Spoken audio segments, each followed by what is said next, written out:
Dear Heavenly Father, we thank you so much for this day. Thank you so much for all the things you've done for us and all the things that we can be grateful for. We pray that you bless this meeting and give us wisdom and understanding. We pray that you help us make the best decisions possible and that we have your blessing. And we also pray you protect our servicemen and women and first responders, and we thank you, Lord, for all the folks that are willing to sacrifice for everybody else's freedom. And we really appreciate it. In Jesus' name, amen. Amen. I'm say the pledge. I pledge allegiance to the flag of the United States of America and to the republic for which it stands, one nation, under God, indivisible, with liberty and justice for all. All right. I'd like to thank all the members for being here tonight. This is going to be a very information-filled meeting. I think there's a lot of misunderstanding with the relationship between the water company and the club at Hidden Creek. And hopefully by the end of this meeting, we'll all come out a little more knowledgeable and have more understanding of what's going on. We do have a forum. We have all the board members here. Audio and video recorders are in use. And if any member wants to speak, please, if you don't mind, fill out the member form sign-up sheet to address the board, and we appreciate that. And we're going to have the member forum after we get through with all this information we're going to talk about. And we'll start off with unfinished business. Mr. Crickler, this is all about the club at Hidden Creek today. That's correct. Yes, so Will and I talked about what the agenda should be for this. We decided on, or we put together some items. In addition to that, there was some requests from a couple of directors for some certain items. So that's why you see the kind of the list of things on the agenda. We were putting a lot of this stuff together up until this afternoon. That's why it was not sent out ahead of time. So there's a lot of good information here. You'll probably have to digest some of it later. We're going to try to run through what it is. We're certainly not going to go page by page on this big historical document, but we've tried to provide a real good summary of the timeline of what's happened out there, as well as some of all the supporting documents. So what I'd like to do, let me just run through the agenda. So we'll try to cover, once again, we've made this kind of historical document. We put that together. Don had some questions about the spray field capacity and the Eglin project, how that relates to what we're doing at the golf course. We're going to touch on that. I'll turn it over to Will for kind of a review of the relevant property documents, as well as kind of our legal options available.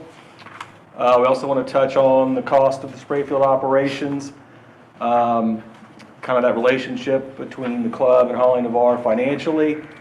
We'll go over some finances for the club, really looking at trends and over multi-year. We want to touch on that. We'll do a quick update on the lifetime memberships. That's been discussed as part of this whole thing. Director Miller had asked for the draft CIP for the club. We've put that together. Now we're calling it a draft because it's not approved until the budget process. But our staff did meet. We've talked through the needs out there. Director Linnell had some input on that, had some good feedback. We've incorporated some of those. We'll talk through that when we get to that item. And then I have some just comments on if we're going to in fact update this intent to negotiate document, the sale document. I have some comments that may start or spur some discussion, but we can get to that when we get there. Once again, this is somewhat of a free flow discussion. If anyone thinks we need to talk about something else, or start going too long and don't get to some of the stuff, we can certainly adjust as needed. So there should be 3 different documents in front of you. The first, easy enough, is just the fold-out 5-year CIP. We'll get to that on that point on the agenda. You should have a packet that's just clipped together, not bound. That's some information that was requested by Don. Really focuses on the capacities and the Eglin project. So we put together, we wanted to just put together something in writing. We're going to go over that here in a minute. And then the third item you should have is the bound document, which is the historical document I'm referring to. It starts out with a timeline of kind of the major milestones in transactions between Holly Navarre Water System and the club at Hidden Creek. A lot of good information in here. It tries to document kind of when and how it was approved, and it provides a lot of the background documents, sales document, easement document. So lots of good information in there. We had hoped to get this out prior to this meeting to let people digest it, but we were still researching it and putting it together. So that's why it's being handed out now. Certainly I'm not asking for any action or votes on anything. This is just presented for information. We think this was started, I believe, by a prior general manager. So, and it's been updated through the years, and we finally kind of put what we think are, at least to bring it current, put the finishing touches on it, to kind of show where we are today and how we got here. So, once again, we certainly can't go through this whole thing page by page tonight, but we certainly want everyone to read through this, and it'll generate more questions and more good comments. We look forward to that. So with that, we'll kind of dive in. As I mentioned, the timeline, it kind of starts in 1986, brings us up to speed currently. I won't go through all these, but you'll see some of the different owners that have been involved and kind of how and when we took ownership of the golf course, and then it gets into more of the kind of the financial transactions that have occurred since then. So it's a good timeline. I'd certainly recommend reading through that. And then we're going to spend some time later on what we're calling attachment J. These tabs aren't numbered, but if you flip in the book, it looks like this. It's kind of a financial ledger type document. This is kind of a summary of like I said, really the financial transactions. So we'll be referring to that later. I think that's an important piece of the puzzle there. Let's see. Next, I kind of want to go over some of the comments, the questions that Director Linnell had, and once again, they have to do mostly with our capacity. Some of the stuff's going to be just kind of a refresher for some of you. Some of it'll be new information. But basically, Don had asked about, what's our current capacities and locations for where we can dispose of wastewater. So we've broken that out, and this is just following along in the handout. This is clipped together. Of course, we got 1.19 MGD capacity at the golf course. 0.048 is the aesthetic ponds at Holly by the Sea. Those are the two ponds right on 98. We got 0.23 MGD at the Holly by the Sea Rec Center. 0.5 MGD at the Greskovich property, which those are ribs. So it's not all spray fields, it's a combination of ribs and spray fields. So that total current system capacity is 1.968. I didn't think we used the HOA stuff anymore. Do we still? This is capacity. Currently, that 0.23 for Holly by the Sea Rec Center is not being utilized. And if you recall, Holly by the Sea's kind of approached us about that. They wanted to talk about it, but I think there was some discussion about who was going to pay for what, and that, so it hasn't really gone anywhere yet. But there has been some discussion about that being, I guess, activated again. So we'll see. Just to put it on their back 40? Yes, everything south of 98, irrigate that space south of 98. So the infrastructure's already there to do that, right? That's correct. That's correct. Apparently there's an issue with the pump, and it's currently not operational, is my understanding. So Holly by the Sea's kind of asked from us assistance. We said, well, we're really not in a position to do that right now, so I don't think anything's happening with it currently. Don had asked for the timeline to begin sending wastewater to Eglin. So Go ahead, Don. back up just a minute. I think I missed the 2.937. Okay, so that's a permit. The permit we have from FDEP is called an area-wide disposal permit, and that's for 2.937.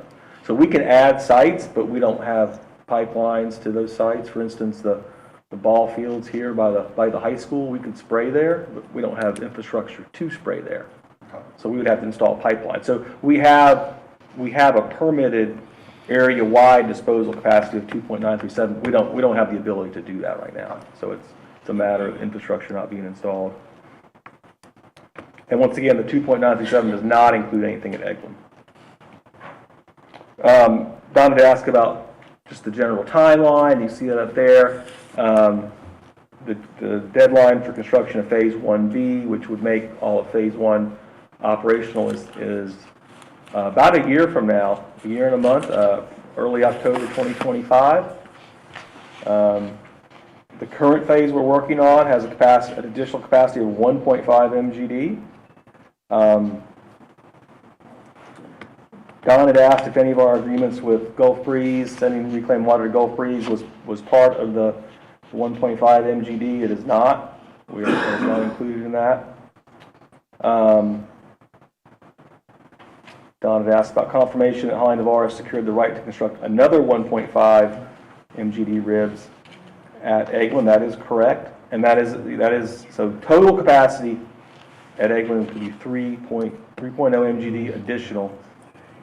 Current project's 1.5, and we'd have to pay for the additional 1.5. That's a future project that is neither funded nor in the current plan. It would be, as I said, in the future. And how much you were expected to get from the beach? At the time, it was 1.1? That's correct. I think is what they reserved. Or maybe they reserved 1.5. They reserved, yeah. Yeah, Because now I think they're like 900. they are at 900. But they're completely separate from our allocation. Yep, they have different. It just- Well, it would be part of They'll that. just use the pipeline. Correct. it'd be part of Pipeline's it. shared, and the ribs are all kind of. We'll have several, and they'll have several. But it'd be part of that 3. No, That's not on. no. That's in addition. Holly Navarre Water Ours is 3. System has a total capacity of 3. Okay. Installing 1.5 now. The 1.5 in the future, we'd have to construct additional ribs, not part of phase 1, 2, 3, or 4. Got it. When Santa Rosa County connects, they're going to have to build their 1.5. That's correct. As well. So there'd be That's right. 4.5 Yeah. total up there. Yeah. Check. In the total capacity 7? Yeah, there's room for 7, yeah. And what is our average, not usage, but what are we disposing of now on an average daily basis? Right about 1.9, 1.8, 1.9. And it's seasonal, and we'll get into that as well. That was my guess. Don asked a question about the Gulf Breeze effort.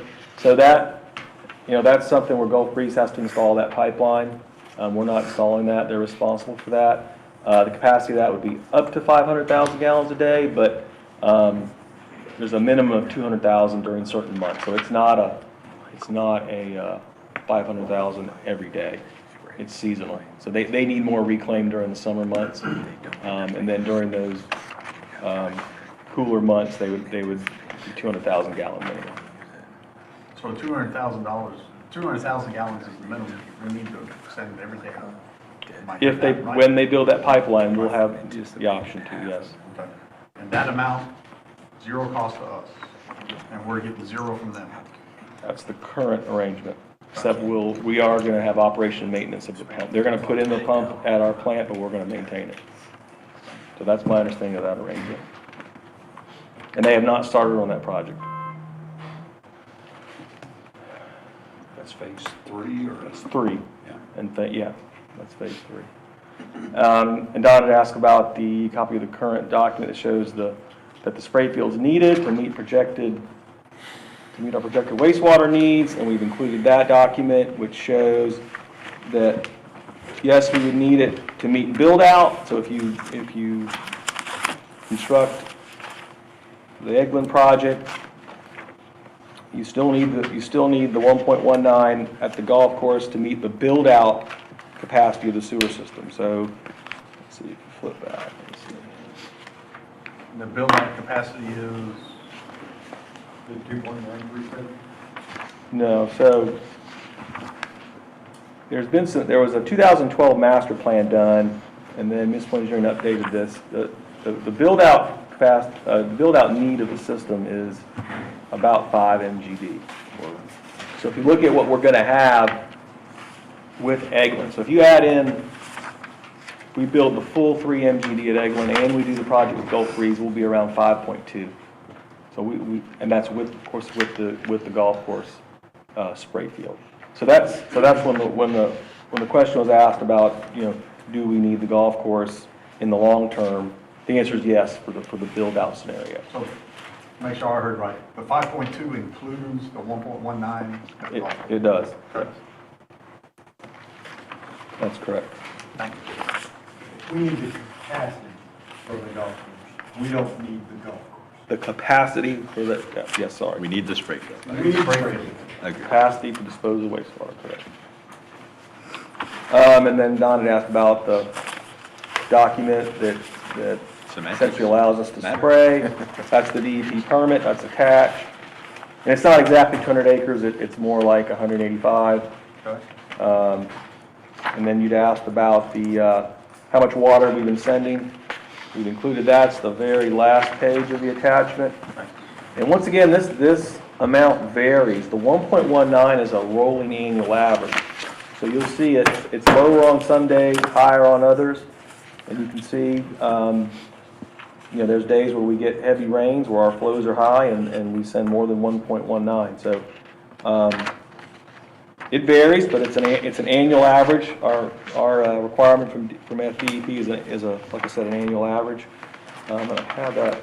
Currently, that number is at, print that out, 1.13 essentially is where we're at on an annual average, and that's the rolling average for the last 12 months.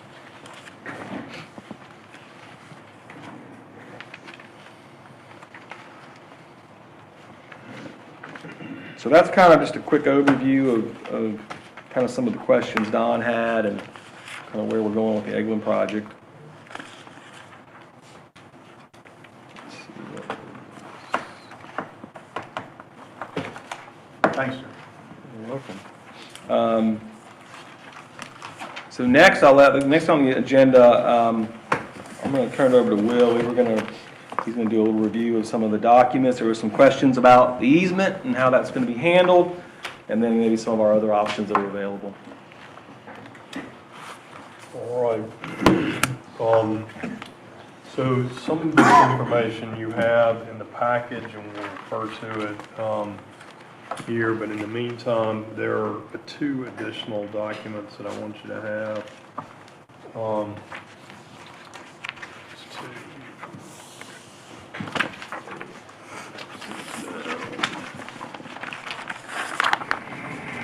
All right, so what would be, is you turn to tab B, that's the second one, that's the original spray field. You should have a deed and an easement. Okay. So one says restated spray field easement, and the other one is a deed.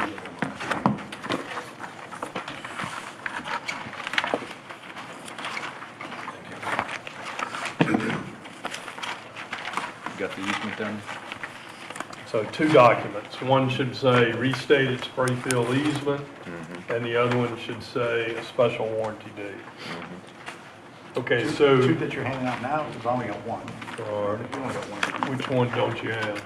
Show me what you got. There's a, I got the special. Mike's got it for you.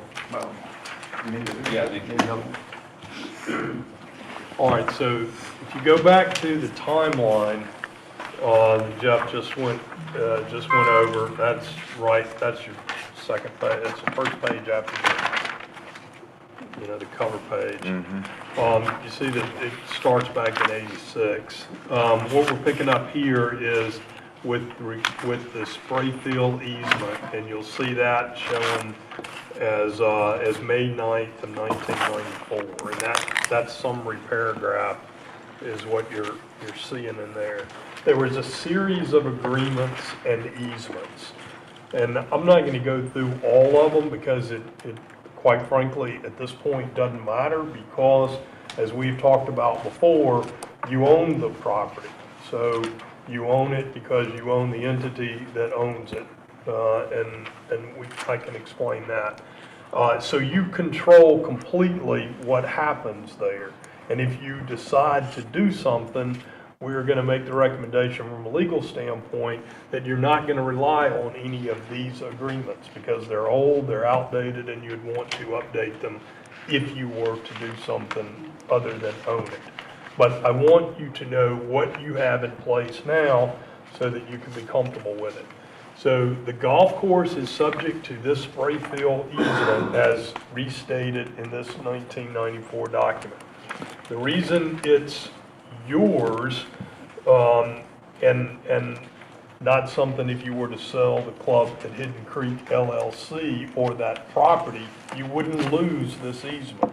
You would still have it. And the reason is because it was not granted to the entity that is the golf course at Hidden Creek LLC. It was granted to you as Holly Navarre Water System, Inc. And it was confusingly granted to you by an entity called the Club at Hidden Creek, Inc., which is not the entity that you own, the Club at Hidden Creek LLC. This entity is defunct, okay? But at the time, it, together with Magna Properties, Inc., owned the land under which they executed this easement, which granted you, Holly Navarre Water System, Inc., the right to encumber it with the spray field. So you don't lose it if the club goes away, if the property goes away, no, you still have this easement, which allows you to use it as a spray field. And we don't know the details, or I don't know the details, maybe the collective, we have some insight, but it wasn't insignificant, because as Mark can attest, you pay, there were $2,100 in dock stamps paid on this, so that would have, if I have my math right, around $300,000 was a transaction fee for this. We don't know, I don't know the details of that, but in any event, this was a valuable piece of paper because it encumbered this property for this water. And again, water is a benefit if you're trying to grow grass, I get all that, but this is what this is. But this agreement had a whole bunch of other things in it. For instance, on page 2, remember the grantor was the one who owned the property, and they were running a golf course, all right? And water to them was valuable. So they were taking it on, and you would pay them, but they were doing some things like being in charge of spraying the water. You just got it to them, and then they were in charge of all that, and that was an agreement that they had. That, those rights and those folks are gone now, right? So that isn't happening now. The other thing is that this easement terminates automatically if, and this is on page 3, third paragraph, if you're following down, the easement terminates automatically. It says, but shall automatically terminate at an earlier date should the grantee, that's you, cease to utilize the effluent disposal right and privileges which is granted for any consecutive 12-month period. Okay, well, you've never done that. But again, it wouldn't matter because you own the property, so, Right. But we wouldn't want you to have an agreement which would so easily terminate. We would want that to be, more airtight. But any event, you can spray all over, and that was the rights that you have. So I wanted you to understand that you have that, Holly Navarre Water System. Whatever you did with the property wouldn't go away, but it's not really it's not a great agreement, so that if you decide to make some decisions, then we would want to write you a better easement, a newer easement, with the conditions that you tell us you want in it, and we would do that. And the reason we can do that is because you are the controllers of the entity that actually controls it. And we know that because the other documents that are in here, again, just not going through the full detail, but remember in November of 2012 is when all of the deal, and if you go to your timeline, you're looking at the kind of what was going on under the November 7th day. So the key dates in that is on November the 2nd, the club at Hidden Creek LLC is created. On November 7th is the timeline you see here. On November the 19th, you entered into a purchase and sale agreement with Fairways, the Fairways Group, who owned the golf course. And when I say you, I meant Holly Navarre Water System entered into that contract. But then on the 19th of November, you assigned that contract to the club at Hidden Creek LLC, the entity that you had a couple of days earlier created.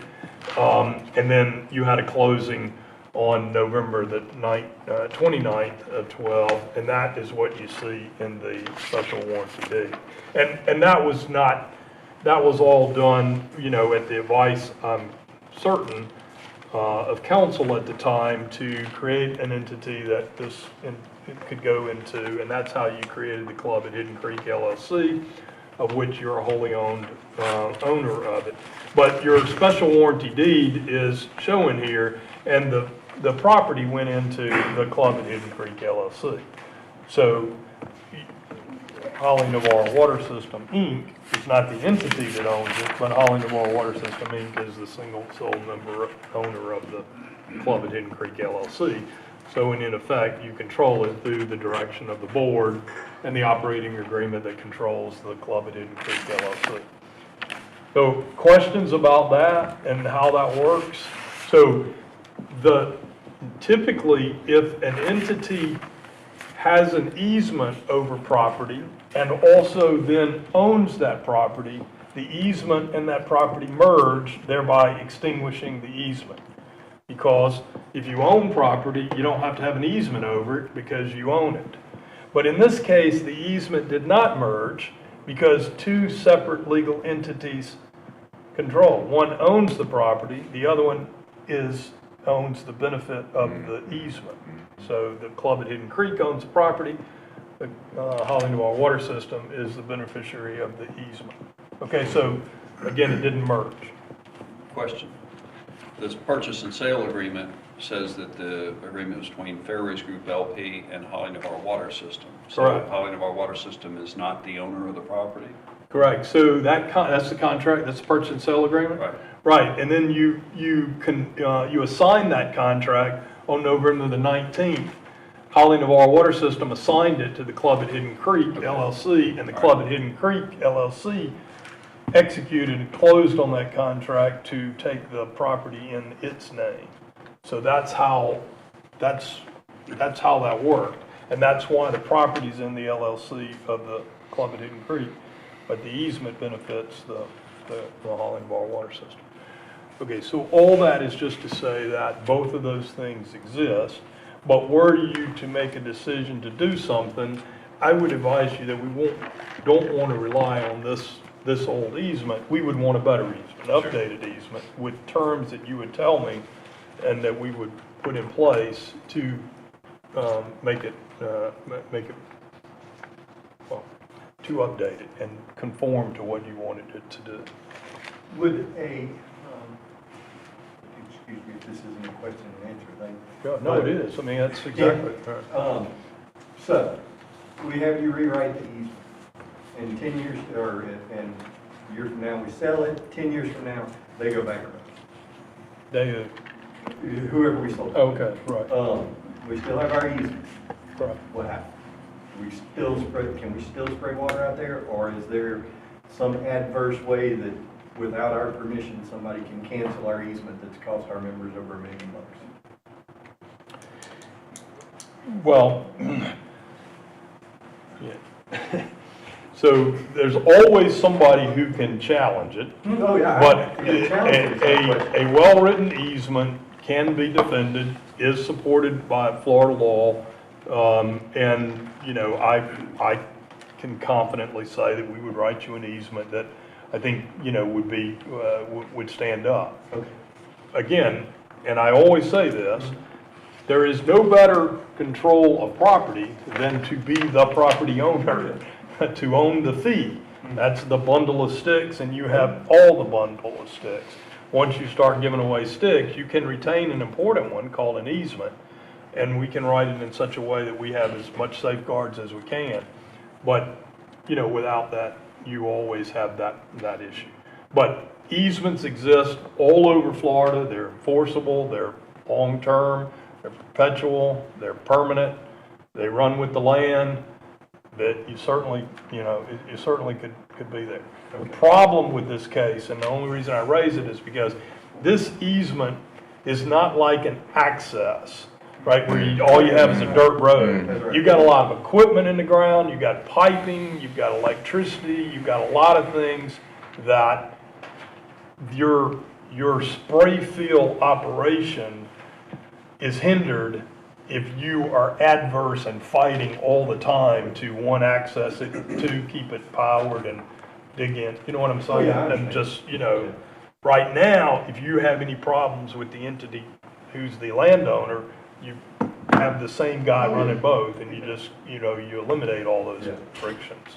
But yes, we can write an easement which will last. So, but that's a great question. And I want to make sure that and this is why we're here, because this was kind of, I think, one of the main points.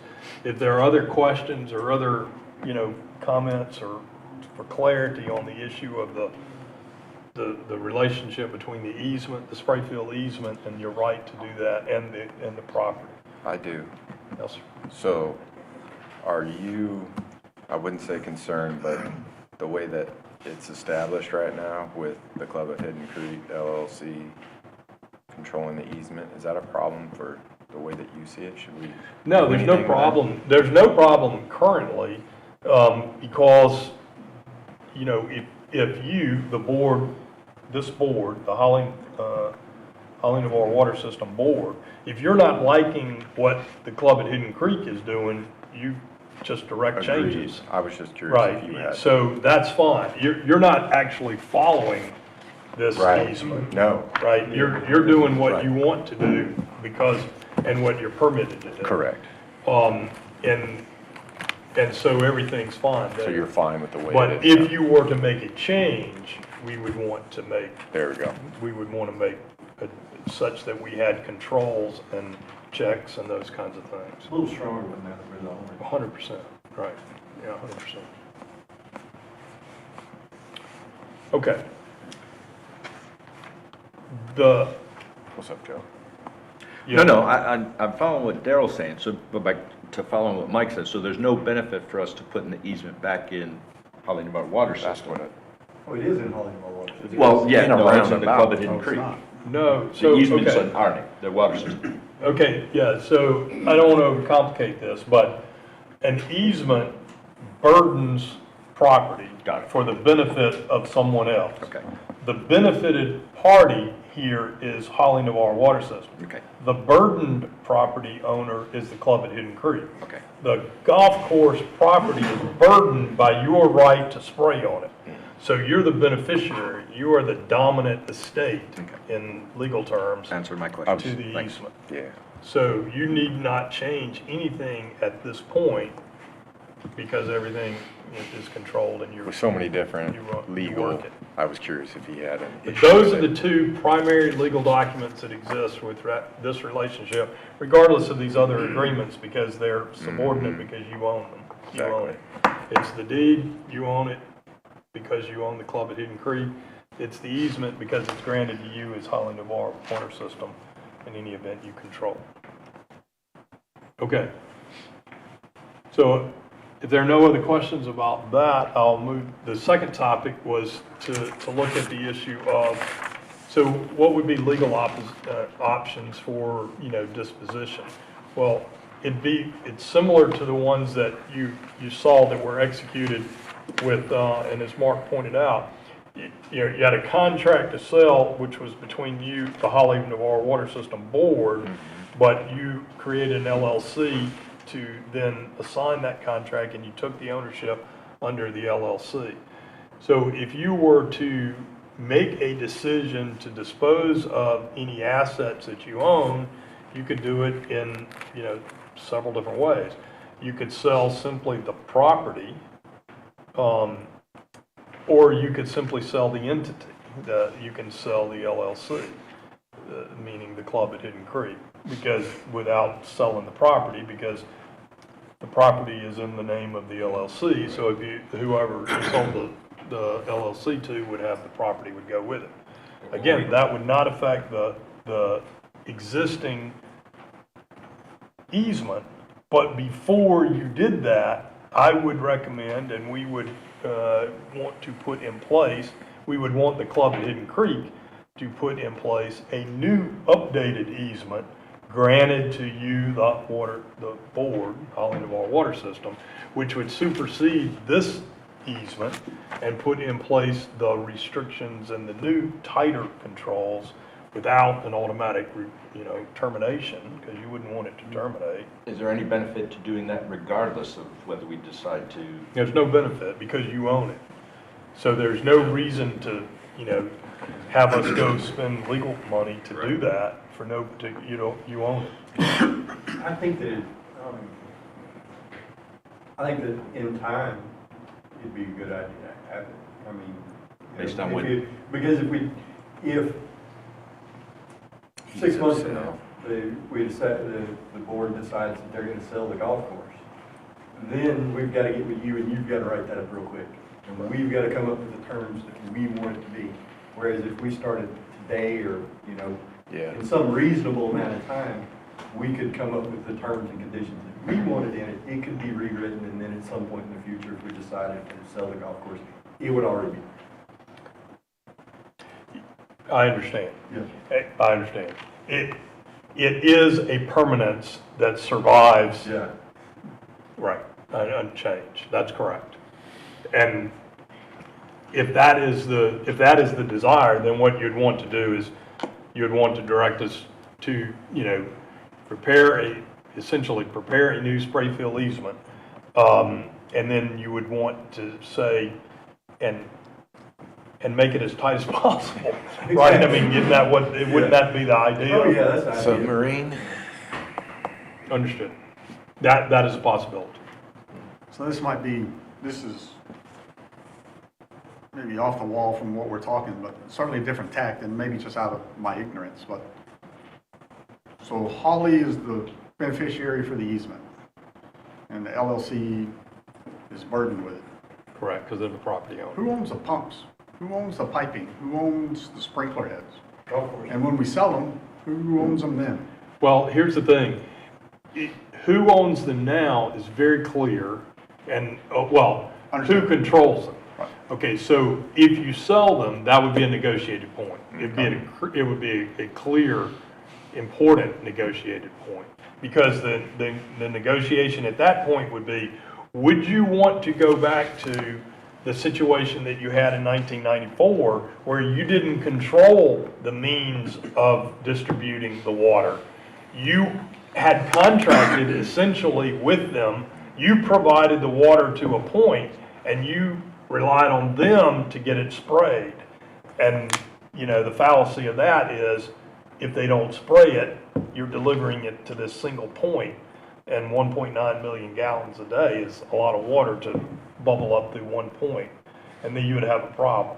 So I would recommend, from a legal perspective, that you would control both the ability to spray and the means by which you spray. And then you would negotiate with some entity as to what that benefit to them was. Because there is a benefit of getting water, but there's also, again, and I'm not a golfer, but there obviously is a burden, because again, people are flushing when it's raining, and so people will be out on the golf course going, why are you watering the golf course? It's pouring down rain. But we're not watering a golf course, we're spray fill effluent discharge.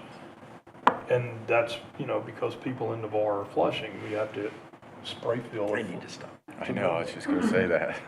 No, but I mean, that's the point, right? I mean, that's the idea of what we're talking, we're not talking about an irrigation. Right. It functions as an irrigation system because there is some benefit, a win-win. But in the situation where it's a rainy day, the who wins is the effluent discharge. What if the new owner doesn't agree to that? Well, If it's then you gonna- wouldn't sell. I mean, that's a negotiated point. And all of that then affects your price, because everything that you demand and keep is, cost, right? I mean, so if something is valued at X, then if you start taking away, it becomes valued at X, something less than X. But again, as the CEO said, you have a capacity situation that is reliant upon a spray fill somewhere. You're permitted for area-wide spray, but you don't have other than 1.9 ability. You have the 1.9 at the golf course. you could go acquire new property in the area, but then you'd have to also, pipe it and pump it and then. Find it and buy it. Good luck. Cost prohibitive. Right. So that's, We're doing yeah, that that would be, already. that That's why would be, we the point. can But we pay could do that. We could draft that doc. Other questions? So again, no, we're still kind of talking about what are some options. So you could sell, the LLC, you could just sell the property. I'm gonna let the questions come from when the chairman, calls for input, but I'm happy to do Jot that. them down, guys, we're But- gonna do that. at the But end. you could sell it, but I would say that as your question illustrated, just selling the LLC, would be a little bit trickier because you wouldn't have as tight a control in negotiation of what remained. Because typically, if you're gonna sell the LLC, you'd sell it with everything, and then it would matter who owns the pumps, the pipes, because if it went with the LLC, then it would, that you wouldn't now own it. I think we're trying to, this exercise is all about reducing the burden on Holly of our water system and its members, and the amount of cash that it used to go into the golf course, not currently. And if we were going to sell the business side of it, and retain the part that is gonna cost us $19,000 or $20,000 a month, doesn't really make a whole lot of sense to me, that you're gonna, that you would sell and try and retain a $20,000 a month bill. The idea is to keep Sprayfield and get rid of the costs. So I think that whoever bought it would have to own all the pumps and piping and everything else, and it goes back to just like that, like the easement says, we put water into that pond, and it gets distributed. And of course, any sale document that you came up with would have to have a significant financial penalty, for them not being able to do that. Yeah, and the problem with that would be, and we could do it that way, the problem would be is if, in that scenario that you said, what happened if they fail, they went bankrupt, or they just quit doing it, you still have to have it. Yeah. And so you, under this agreement, that's why I gave you this, under this agreement, smartly, it has a provision that if they don't perform the duties that they're required to do, then you get to go on board and run the pumps and the spray field and spray it. If you don't have that if you don't have that authority, then you wouldn't be able to, and again, you would be back to that issue of you were delivering water to a So we single definitely need point. to retain that authority. And then So you'd have to have a way of being able to take back over control of the distribution process. And it is in that 94 agreement. So that's there. So again, you could sell the property, and I don't know, one wonders what you'd do with the LLC and anything else, but any event. Or you could sell the LLC, or you could do a combination of that.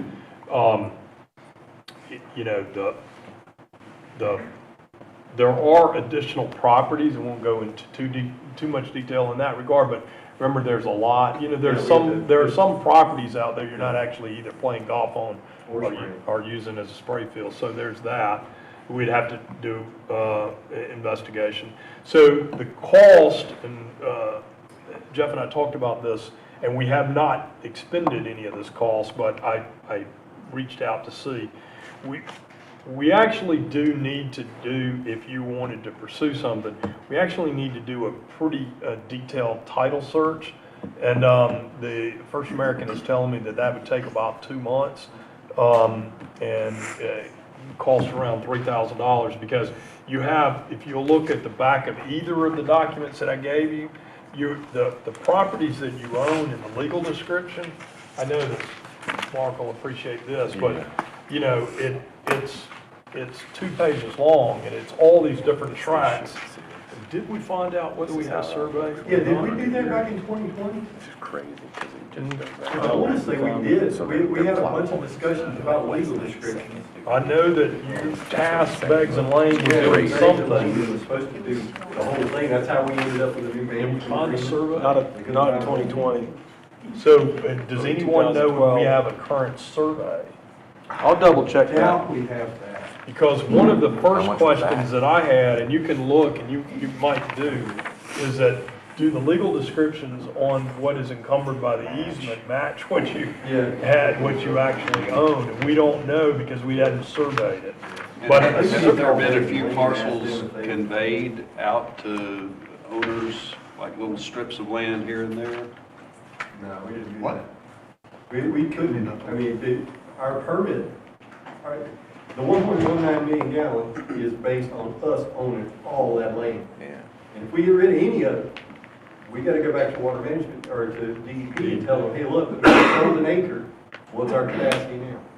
Yeah, I'm not saying an acre, but I was thinking. Well, but still, any of it, you know, it's 1.19 for the entire piece. If you go to cutting a 10-foot sliver here off, you're gonna change that 1.19 million. Right. I think we had somebody come in here one time, here several years ago, and ask us to sell them a 5-foot section behind their house, and we didn't do it. well, it's an important enough issue that we think a survey would be helpful. Obviously, the title work would be necessary. That would be a very expensive survey. Yeah, that's what I was Yeah. just saying. Yeah. Yeah, it'd be a very expensive survey, and it'd take a long time because you can't get surveyors because they're busy. I mean, you know, so and this would be a commercial survey. A lot of the legal description is large, but I could get cost estimates, but yeah, it's gonna be a significant 5-figure number. But anyway, that would be necessary. We have multiple documents. Kind of what you were referring to is if we could get down to one clean one would be quite nice. Yeah, and so that would be, you know, your warranty deed and then a new updated spray fill easement we can put in place. You know, of course, it would come from the club at Hidden Creek to Hollywood Water System, but we could draft that. But again, we would, in order to do that, need the title work and need a survey, because we'd want these to match. So, and then, of course, obviously, another way of communicating this would be through a lease. You can lease the golf course to somebody who runs it. You don't have to sell it to run the golf course. Just like, you know, you have had forays into leasing out the space for restaurants. That's, you know, a possibility.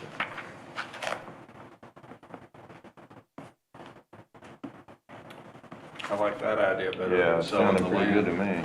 You know, you can do a 25, 50-year lease, you know. 99. It gives them effective ownership, but they still don't own the land. Like the beach. Plus, it would give us some funds back to recoup some of the money we're spending for the spray field.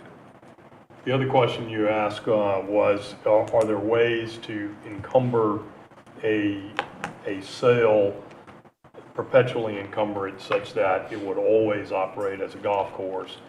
The answer to that is no, not really, because you can't force an entity to actually run a business. That you could put a deed restriction in. The courts disfavor these deed restrictions, especially in a situation like an operating ongoing concern. We could, however, put a first right of refusal. I mean, we could, a reverter clause.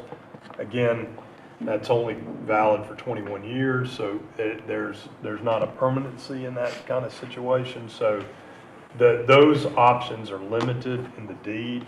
Better to have the easement, which would be permanent, perpetual, runs with the land, and then, as you know, a smart, you know, negotiated decision on how you would dispose, whether it be a lease. Obviously, you can control the land that way. But one of these, I think the easement says they can't build a structure to appease with the spray field. Right. Was that in the easement? Or was that in the deed?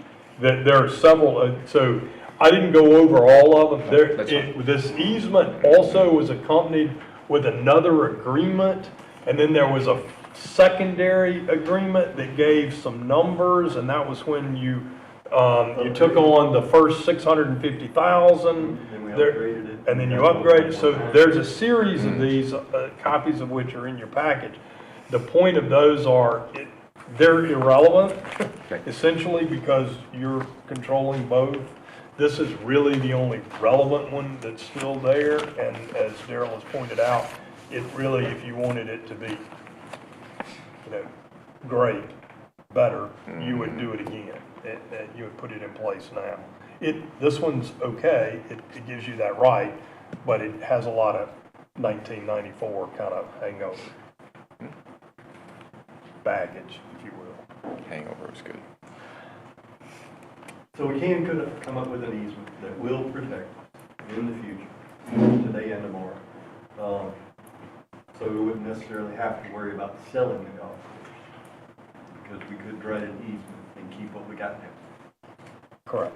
Okay. Seems smart. This seems messy, confusing. That's why we hire attorneys, So, so they can deal with that messy, confusing paperwork. Yeah.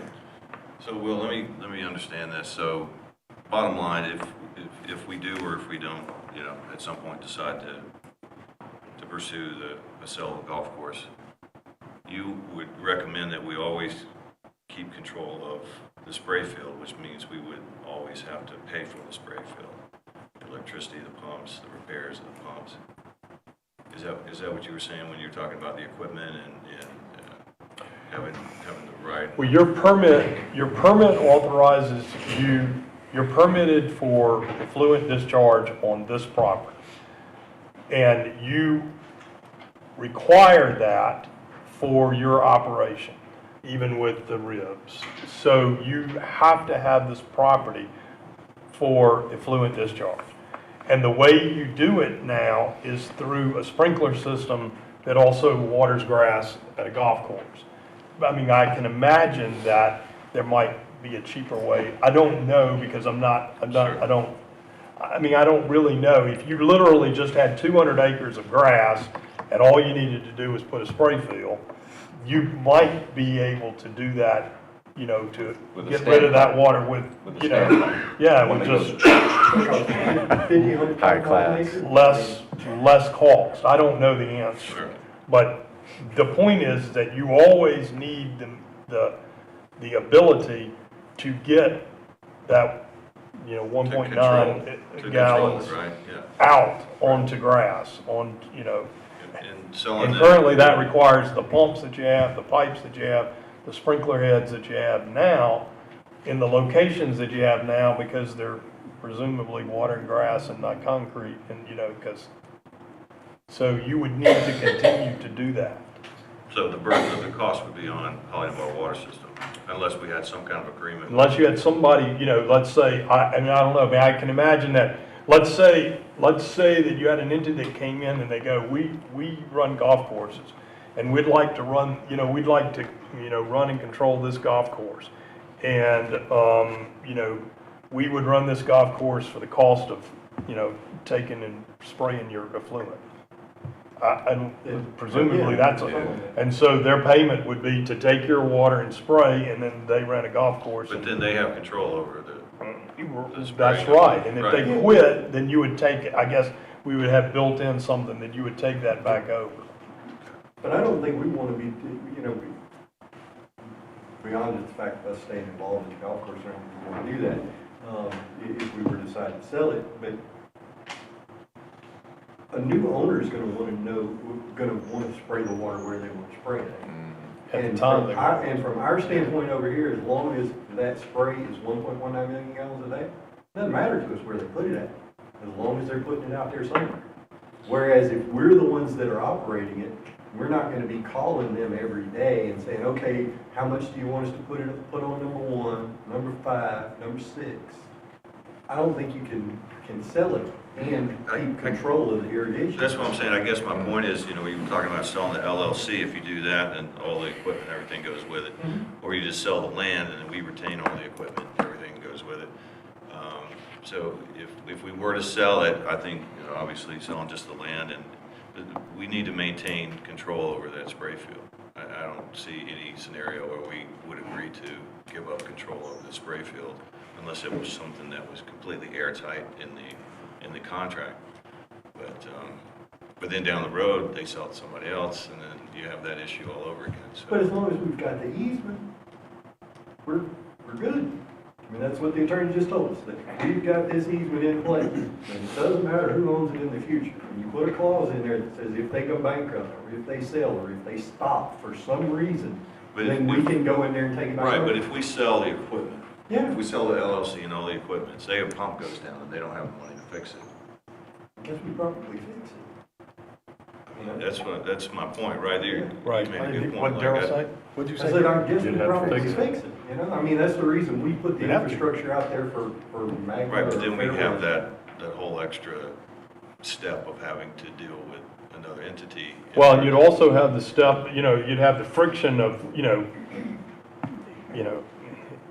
the time factor of getting out there, getting on board, getting it, you know, because you wouldn't have the infrastructure for, like, you know, you might not have a pump in the shop kind of thing like you do having to go now. through the court system.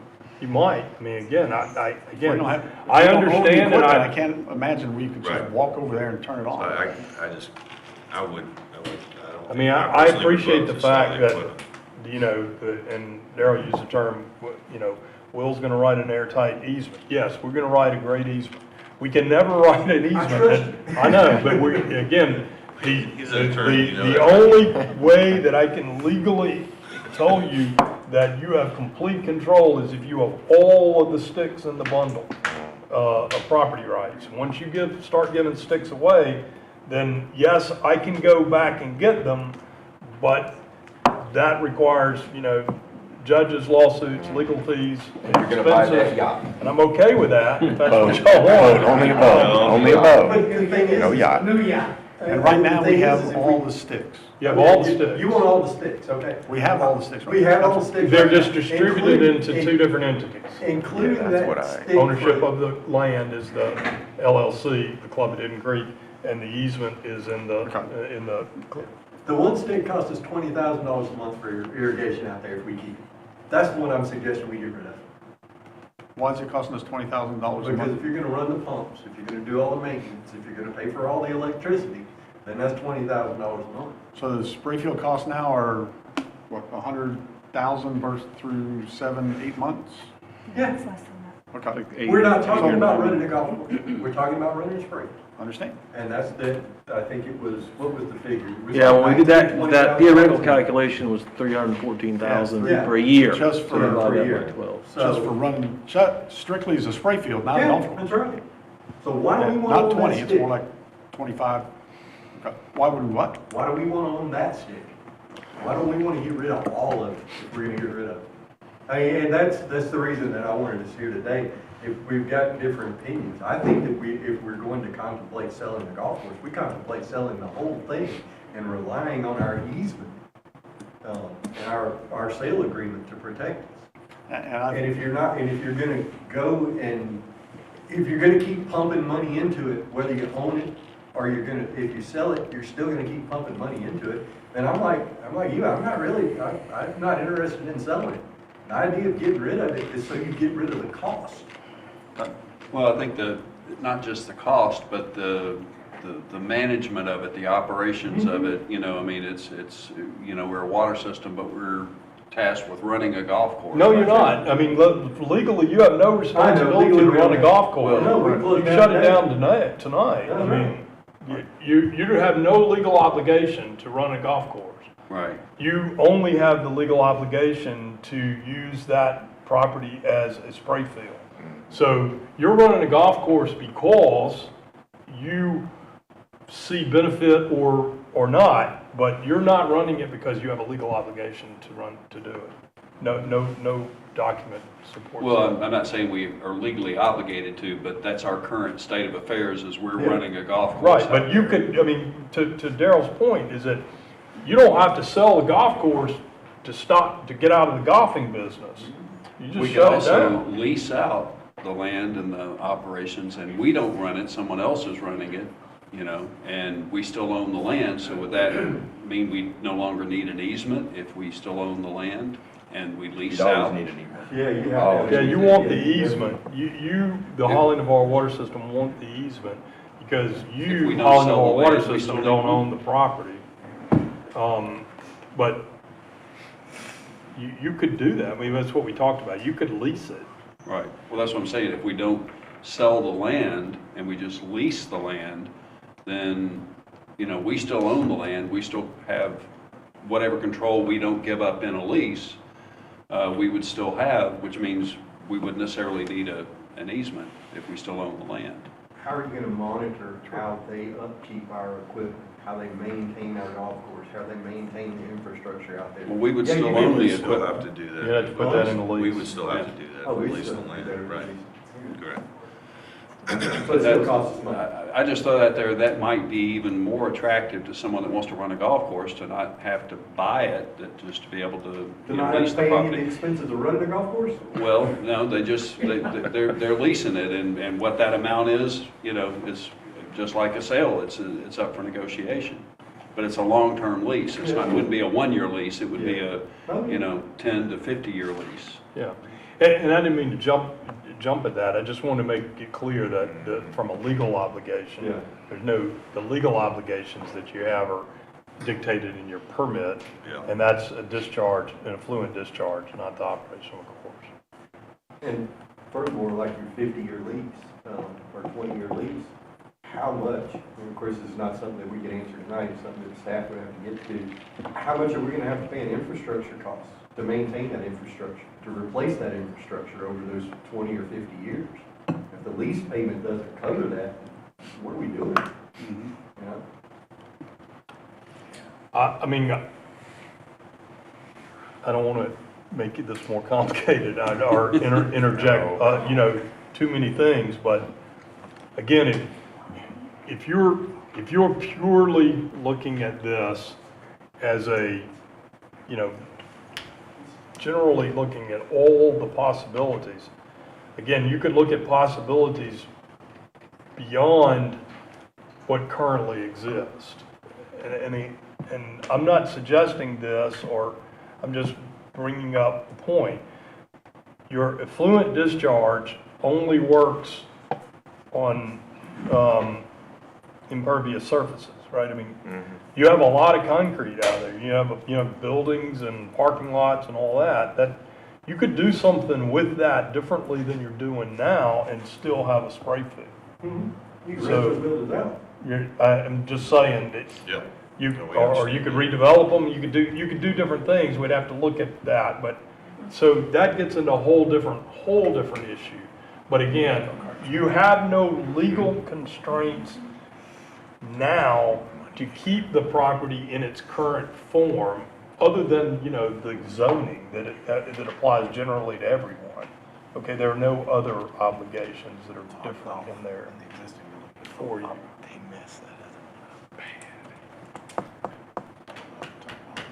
So, All right. open for questions and answers, but those are my points on the agenda. So I do want to follow up with the amount of money that the water system provides to the golf course right now is because this board said we would do that. That's the only reason it's going there. It's the only reason the spray field expenses are in that budget line, because this board said we'll provide that. But actually, Golf last course- year's board did. This board, I think, would be different. I want to say this board accepted the budget when the very first, is that not true? And that last year's board did. Did this, in The January? board- The board that was seated in the morning at our annual meeting was last year's board. Correct. That is the board that voted to approve the budget. And it'll be the This board same way, sit- this it'll be the board same sitting way here next today year. is the So if board there's that spray elected. field in there next year, it's because this board did. If there's no spray field in there, it's not going to be because of that board, it's because of this one. Yes. That's right. I mean, that happens every year, so. And there's I'd be willing to bet that we had the capability, this board, to say, we're not gonna do that. We are gonna make a motion and we're gonna update the budget, and it's not gonna include that in there. So it's there because this board is doing it, because either it was said before, or we just said, no, it's worthwhile to not change it now, and maybe because some of us all along thought, we're gonna do something else with it, let's not bother with it, okay? But it's there because this board has done it. And going forward, there's nothing that says this board has to burden next year's board with those spray field expenses, okay? So I don't think it's accurate to say we're gonna be spending $20,000 a month, every month, if we maintain that golf course, if we keep the golf course. I just don't think that's a necessarily true statement. That's up to this board and how the golf course is managed. And that's it. The cost of spraying the water out, if you close the golf course down and you just spray the water on the spray field, it's $19,000 or $20,000 a month. Actually, it was more. 26. It may have been more, okay, whatever, it was 26. $340,000 $26,000 a month. 14. So, and I don't, and that's not just spraying it, that's, That's having I'm somebody assuming else that's do that. maintaining it to That's where. maintaining it, Okay. yes. Right, That's like, what, yeah. okay. So that's what it costs to maintain it. Now, you can shift those costs from on our water system, golf course, wherever you want to put them at, that's what it costs a month. And right now, the golf course is bearing most of that. Yeah, I mean, I'll give you that, but, Okay, well, and they can, Are we ready? if we They think can bear all of they're, it. if we think they're capable, they can bear more of it. That's my only point, okay? The amount we send them now is because we are choosing to. Does that mean we're ready to go on spray field costs? I'm, are they going to be able to cover those? yeah, For $1.3 million over the next 5 years. they need to maintain as a viable business. Okay. All right. If that's what you meant to say, I would agree. Yeah, I think what we agreed to, that this is gonna be information, and Yes. we all have different thoughts, and this is a lot of stuff to absorb. And there's a lot of stuff that I didn't know, when we first brought it up, so, I think what we do is we take this information in, and we meditate on it, and then we come back and make a decision at some point. So let's continue if we can. Let's move on to, cost of the spray field operations, Mr. Craig. Yeah, Don kind of teed this up, so let's start with the item in red. Back in May of '23, we were asked to do the calculation that Darrell referenced. How much does it cost to operate a spray field out there?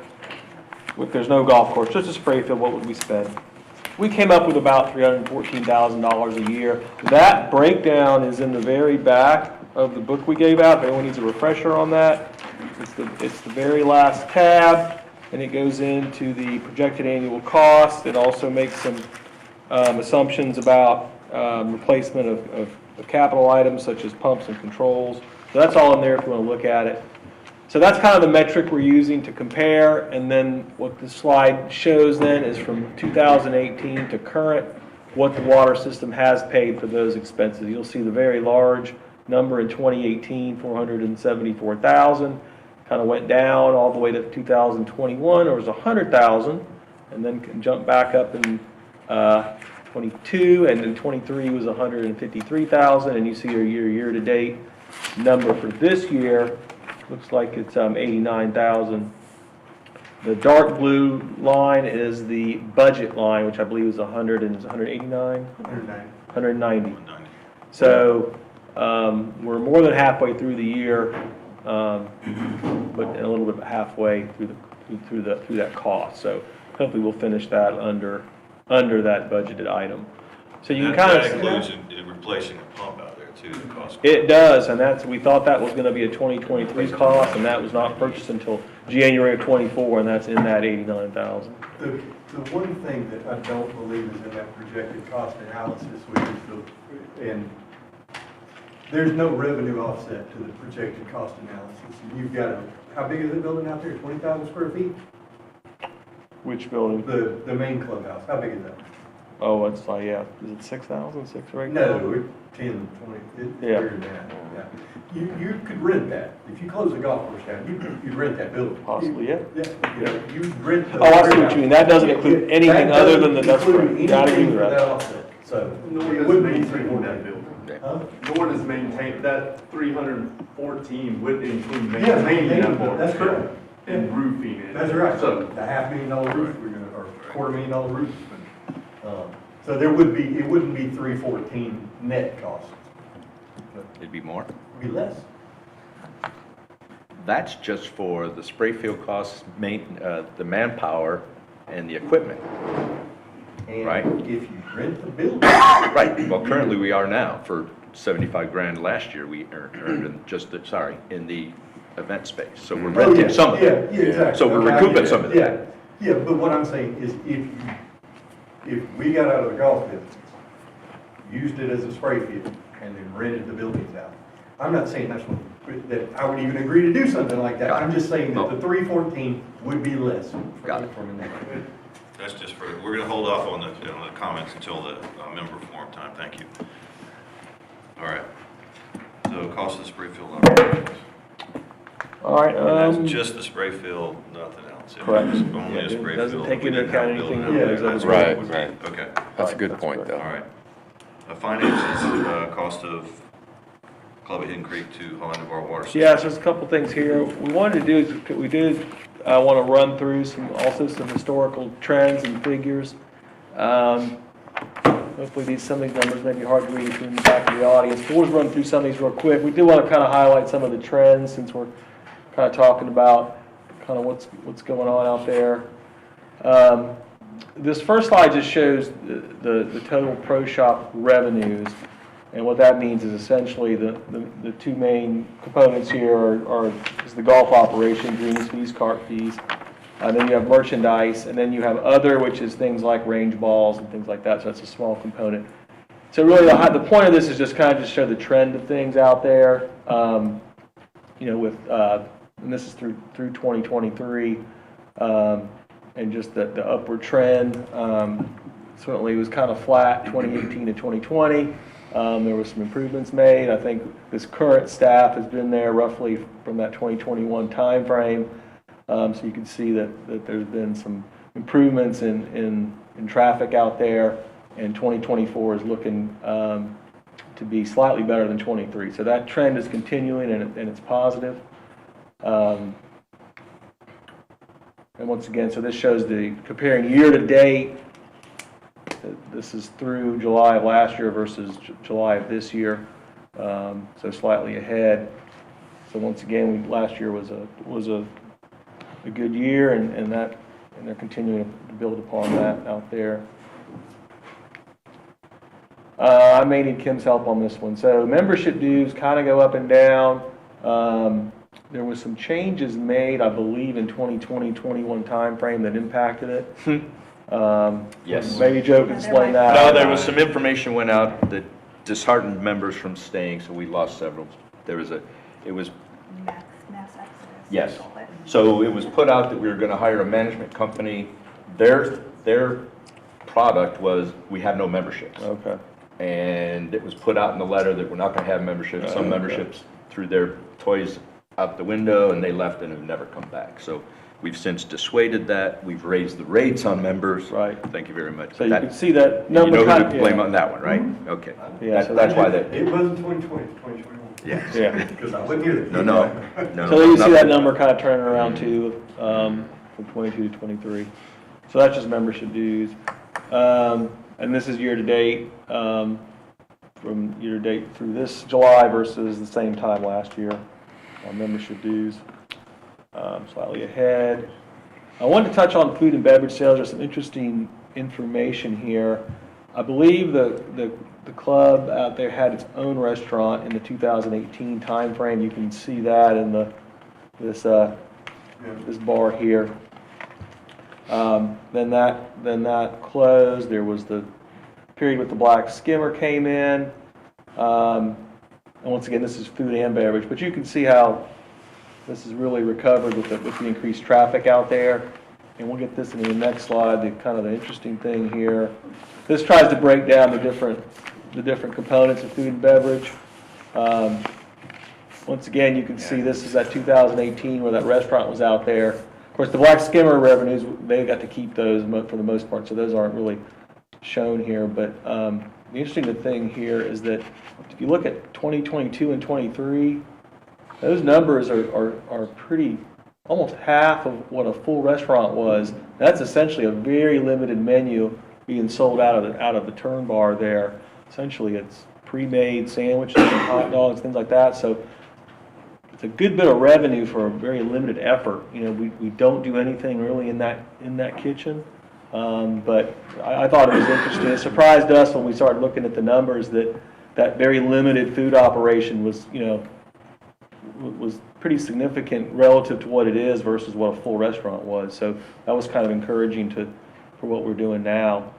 And then, of course, I think, you know, the beer sales and liquor sales are just kind of tracking the increased traffic out there. So as a member, I might be a little biased. You said limited effort. It might be limited effort compared to a restaurant, but in my opinion, a lot of that is also good customer service. I never hear a member coming up saying that so-and-so in the turn bar 2. I never hear stuff like that. Right. So we've got a good reputation all around. And Yeah, no, I certainly didn't. No, the staff's doing a great job on that. I meant in terms of use of that full kitchen and what we get out of that turn bar, which is, you know, kind of a limited kitchen But operation. if you put the event rentals on top of that food sales, that almost makes up for the restaurant, Yeah. right? That's right. And That's a good point. Just so everybody's clear on this, that food sales back in 2018 and all the rest of that stuff, that was costing us about $20,000 a month. That's what our losses were. That's just So, revenue, that's that's not just expenses. revenue. That's correct. Yeah. Count Yep. the No, I devaluation. I got it. Whereas that current Currency food operation does not cost see of that. goods. Right. $20,000 a month. What were You they had to doing? Do legal action against the person you had the lease in, so I'm sure it was a great lease, but you lost on it in the end, The board. company. Well, that was also the year of COVID too, so the restaurant was Legal documents. closed a lot of the year. Okay, go ahead. All right. All right.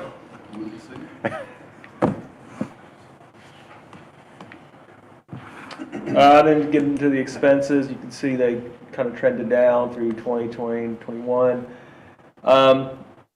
Certainly, some component of our costs are associated to the number of people out there. Obviously, if you're selling more beer, your cost of goods sold is higher. Same with merchandise. So expenses trending high, but that goes along and hopefully canceled out by our increasing revenues there. But we wanted to highlight that. Considering the inflation that everybody has seen from 21 to 24. That's a good point, yeah. So, I mean, we're doing our best to contain costs out there despite, you know, a rising cost environment. That's a good point.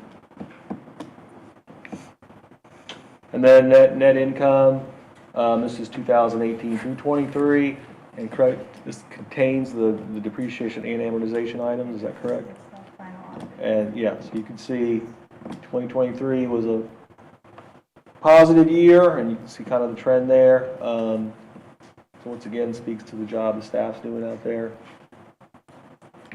We're ahead of the game this year as well. Yeah, so here's the comparative, looking to be even better this year.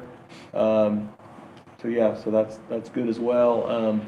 The weather hasn't been quite, well, it's been cooperative recently, it wasn't initially, so we've caught up with some dry weather and you know, lots of traffic on the course.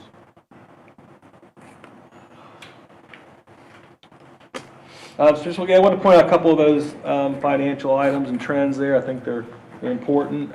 One of the things that comes up during this discussion is our lifetime memberships. I thought I'd just provide a little update on that. We have 22 total. into somebody that had. Do you have a question?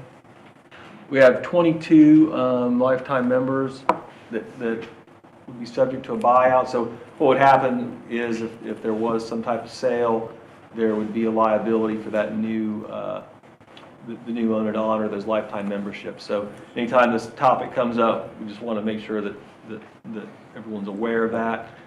The range on those is you know, shown there, and the total liability is currently around $380,000 there on those. And we'll get to that one in a minute. So the next item on the agenda was the CIP. Director Miller had asked that we prep this. Staff got together and we've taken a crack at this. We tried to look out 5 years. We have not, I don't want to go through necessarily every item. I do want to touch on some of the larger items.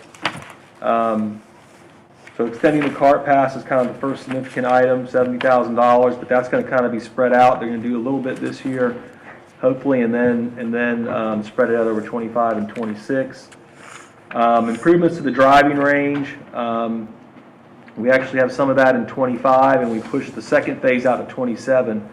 The reason we did that was we believe that there's some work that needs to be done on the bunkers that is slightly more critical. The bunkers renovation is a significant project. We have that shown at $300,000, and we have that in 2026. We really think that project would be more feasible once the Eglin project is online, and they have a little bit more control of how much they water at night and things like that. So we did have that project at a later date after some comments from Don. We talked about kind of where that should fall, and we think it fits better in 2026. You see there's some equipment there, spray rig, that's a big item.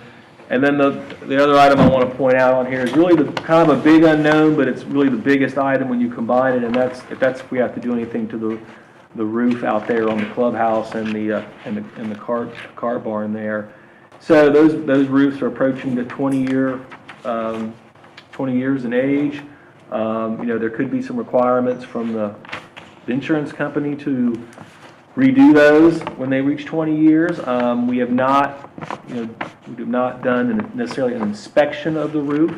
We're not having any current issues, but we know it's out there. We're showing it in the 5-year CIP. We've talked with Director Linnell a good bit about this. There's a chance that could not be needed, but we don't want to not include it. It's a high dollar item. And we want to be prepared for it if indeed it happens. But certainly we're not, the fact that it may not have to happen in 27 is what I'm getting out there. One of the large projects that's not on here, we talked a lot about doing a kind of a redo of the greens. We did not put that in the 5-year window. That's a significant capital project. And it also requires kind of a fairly decent closure of the course. So didn't want to put that in there, and we don't think you need that in the 5-year window. There was a little bit of debate about that, but like I said, that's a very expensive project. Could be on the order of a couple $1 million. So that would be a challenging project to undertake. So we don't have that one shown.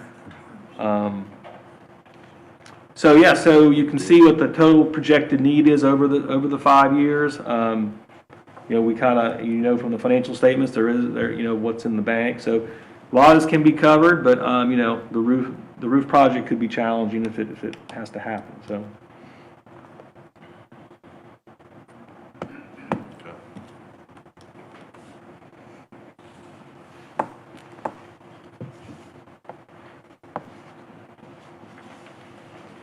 Any questions on that? Don, I hope I didn't put words in your mouth about what we talked about. No, you didn't.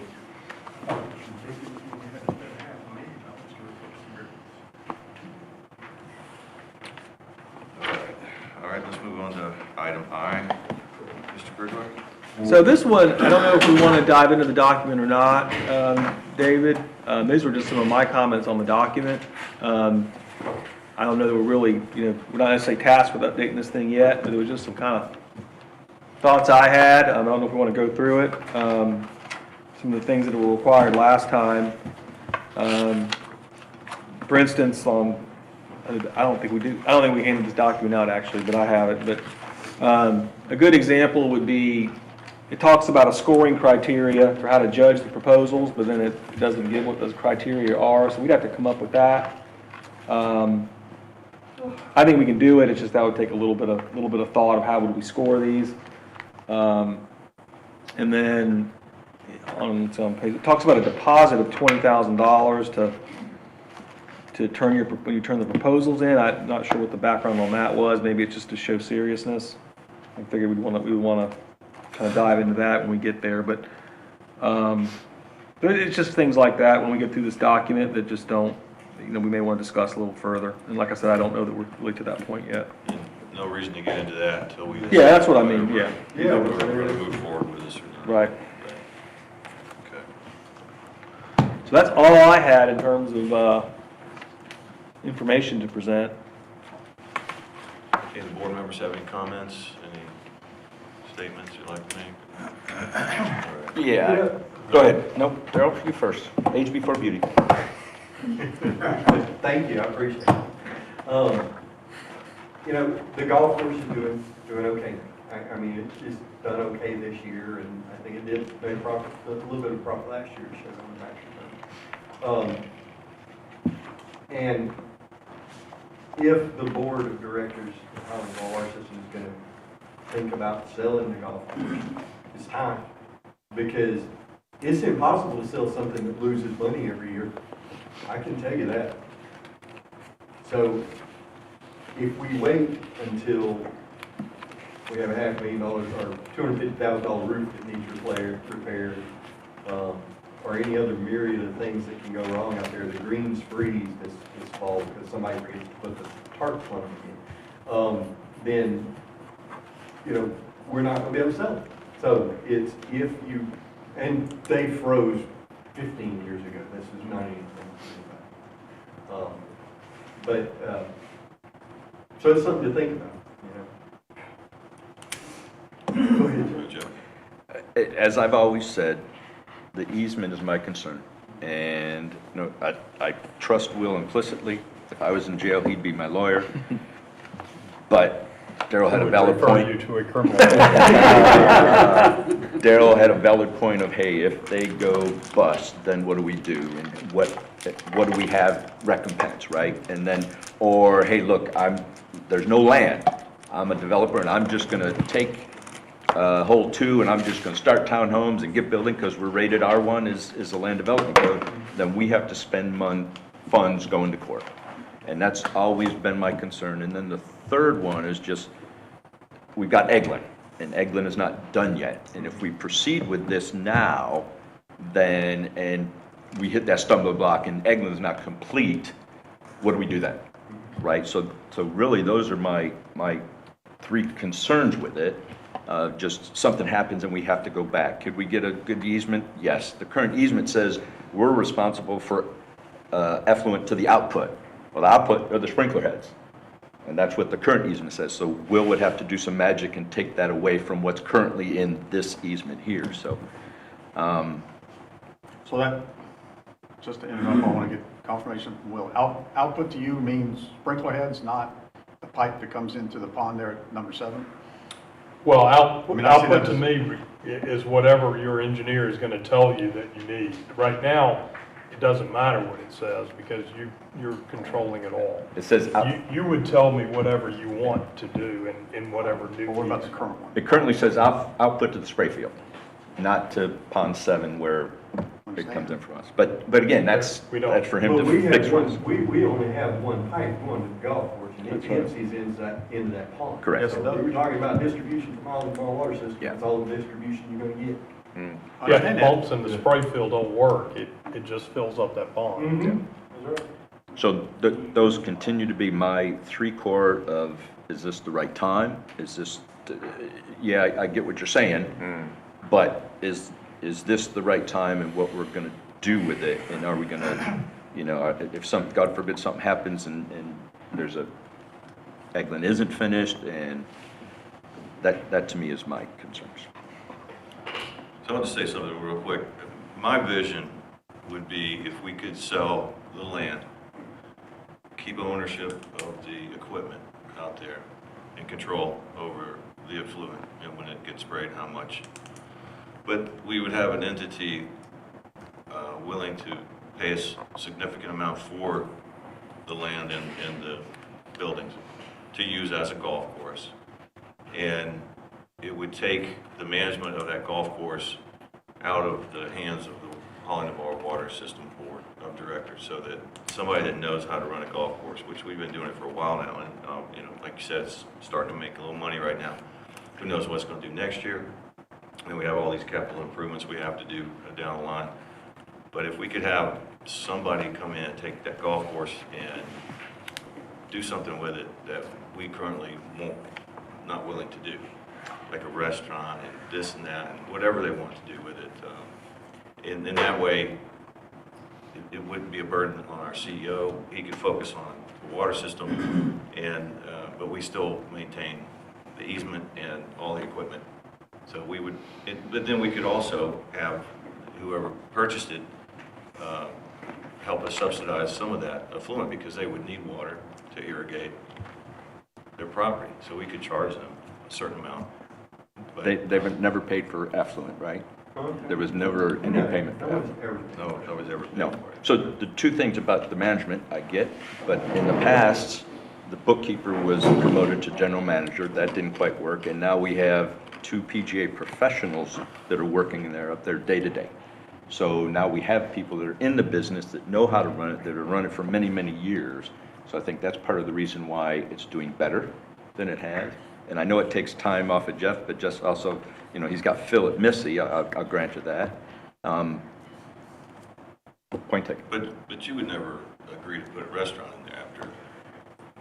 Well, if we're making 75 grand last year in events, weddings, and you put a restaurant in there, you're gonna ask at least, what's 7,500 times 12? 84,000? Exactly, yeah, Right, so you're exactly. gonna ask that much a month. Are you gonna get a restaurant that's gonna pay that without redoing that whole kitchen? I don't think so, which is why the point of the event, you know, members say restaurant, and I say, well, come make an offer. And like I've told you, we've had restaurateurs in the local area look, but they don't want to take away from their business, right, along 98. Right. So to me, if the events is making almost, and food and beverage is making almost what the restaurant used to, you know, why would we want to add that extra burden of cost? And you know, food and beverage Sure, is, yeah. is kind of, anyways, But Yeah. I hear you. we wouldn't want to, that's what I'm saying. I hear you. We wouldn't want to. So I would answer it differently. I would answer it that, true, we, this board, or me as this board member, I have no interest in investing and putting a restaurant out there. But if we had someone come in and propose, and they were willing to invest, and they had a real plan, because they ran restaurants, I'm certainly open to it. Yeah. Agreed. But again, like Joe said, it'd be hard to get, you know, that kind of money from a restaurant. Oh, yeah. If we, you know, lease that space out for a restaurant. Anyway, that's down the line. But that was kind of my vision, so. Anybody else? I'm just opposite of you, I'll go ahead and say it. I'm interested in going back to the way it was before we bought the golf course, which means that we put water into that pond.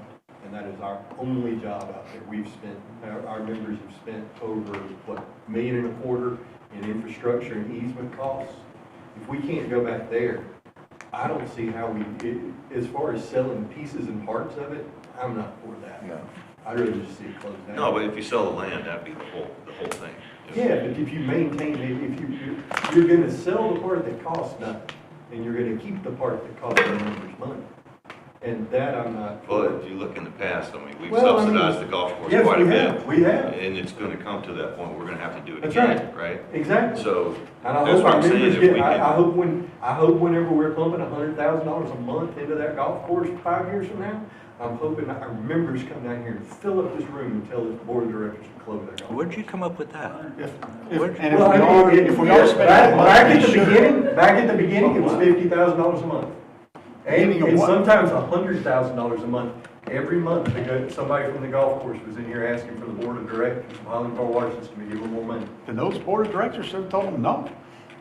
And they closed the golf course We down. have to manage this I know, business. But they also didn't raise golf rates in those 12 That's right, years either. they They didn't. didn't treat it like a business. That's true. They waited for the Because their board, most of us have never run a golf course before, and all the people that work at Highland Park Water System had never run a golf course. I hear you. That's too easy of a let off. I know it is. I wasn't even Everybody wrong. on any board. But here's the point. If If we're you gonna spend this much, you have to give more than that back, and they didn't ensure that. Okay, but But, sorry, go ahead. what I'm saying is, just like I said, 5, 10 years from now, if it's doing that again, I hope that this board of directors will close it down. And I hope that those members will tell them to do it. So, I mean, that's it. It's important to note that on one comment that you made, that your legal obligation is beyond just getting the water there. You do have to spray this water. So you can't just deliver it to a point in that So area. for a golf course, No, I'm not saying whatever it is. I just want to make sure that your permit doesn't end with you just getting the water into a pond. You've got, it's a spray field, so you have to spray the water onto the 200 acres, 185 acres that you have. Yes, but the point behind that is that there's 185 acres out there that's a golf course. And if you don't have water that sprays on that golf course, you don't have a golf course on it. Correct. So us putting water into that pond and management of the golf course is going to spray it on the golf. That was always the agreement. And Correct. that's always the way it worked. And we can build those kinds of things in. Exactly. If you have an entity that's viable, Yeah. that is operating, that is actually doing it, that I just want to make sure that what's clear, that your obligation legally is to do more than just get the water to a pond. It's got to be distributed. It doesn't have to be distributed to grow grass on a green, but it has to be distributed in a spray field. But the people that run the golf course generally take care of it. And that is how it has happened so today. But it's, Couldn't the sales agreement or the easement be drawn up to make sure that that happens again? a sales agreement and an easement, like the one you have in place, can put that burden on them. And then have a provision, if they fail, then you can come in and do it. So we can get there, is the point, we can get there without owning the whole thing. Yes, it is possible. You've been there before. Yeah, For many years. Right, you've been there before. You didn't have to buy the golf course. Okay, so, yeah, so while this was a good exercise, and I think it brought out a lot of stuff, and there's still a lot for us to go through, I'd like to make a motion, and I'd like to make a motion to delay any action to dispose of or sell the golf course and spray field until 60 days after the Eglin project is complete and fully operational. So that gives us time to go through this, go through it, get the ITN up, and come in so it's airtight so that we do all that. That's my motion. I'll second that. We have a motion and a second. Just for discussion. For discussion. Yeah, for discussion. So we just don't, we don't do much and we don't sell it until after, we don't even think about selling it until after Eglin's up and running. And that's been my biggest thing is the risk. Prior life risk management was a big deal. And that's how I see it with this spray field is, and not owning it, not having all the sticks, you know, the analogy that we'll use, to me, that's just a risk we don't need, at least for the next 2 years. I'm not saying I'm not against finding the right owner and selling it under the right terms where the easement is protected. I just think right now, before Eglin is done, dusted, and operational, that's my motion. I want to show you the part that scares me about selling the golf course. Tomorrow, can we come, if this motion passes right now, can we come in tomorrow and remove it? Yeah. That's what I thought. Can we come in and what? Remove it. Sure. Yeah. That's what scares me about buying a golf, or selling a golf. Well, you could It's just because say, whatever we do today, some board 5 years from now can. I got it, which reverse is why I supported that easement is airtight, so we'll always have the easement. That's it. And I agree with you, Yeah. updating that to today's standards, yeah, I agragree. And I agree with you that, hey, company and my buddy's a developer, and that, guess what? Yeah, For $1, I'm gonna say, oh, somebody offered $1. We offered it to y'all for $1. Holly about C, not Joe. So I have no confidence we can make that easement airtight to where a subsequent board could not get rid of it. Oh, the board's good. Oh, Yes, all right, the board fine. could. Okay, never mind. So- I thought you were saying just the opposite, so I'm good. No. Wait a minute. No, the board could get rid of it. No, an easement is perpetual. An easement would be permanent. I mean, the one we got now is permanent, That's correct. so we don't have to do anything to it. Well, it's not, right, it's not a great easement, but I mean, it's permanent. It's, Okay, so that, I mean, I thought I think that was what I heard when Darrell was saying that. He's saying, put in the new easement now, that would live past any future boards. A composition of a board. Now,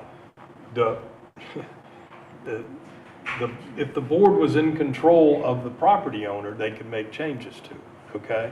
But an easement is perpetual, and it runs with the land. But if you still own the property, you can then, you can make changes to it. So for discussion purposes, just real quick, Yeah. I think that personally can see that this is gonna be, even if we all said, let's go forward, this is gonna be a long process. It's gonna be a while, because there's a lot to dig into, there's a lot of information.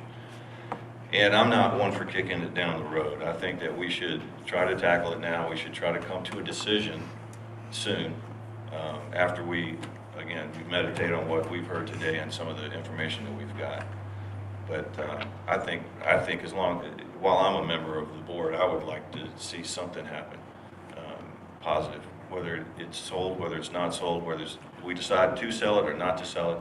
I think this board should come to an agreement at some point, and then we can move forward. That's my opinion. So we're still October 2025, right? So about a year. So I kind of see this process, this ITN, being almost that long. Yeah. So, but Yeah, I'm good. I think that we should keep we should keep working on this. And to your, if you want to make it after October the 25th, or after October 25, because Eglen will be online, and I'm good with that. I think it'll take longer than that to find it, for us to come to an agreement with somebody that wants to buy it. And furthermore, we could just say that we weren't going to close until after that. So, the one thing that I did want to say though is you mentioned the reverse of what worries me. I'm not worried about a board controlling an owner. I'm worried about an owner controlling a board. And if that owner controlled board or the board of directors of Hollywood Water System come in and cancel that easement. An owner of the property. In other words, if somebody went out there and bought the property, could the board of directors in effect cancel that easement? It's a stupid proposition. It should never happen. But I'm just wondering, can it happen? Could it happen? there's $40 million reasons, because that's what Exactly. your borough build out there for houses. That's exactly it. That's exactly my point.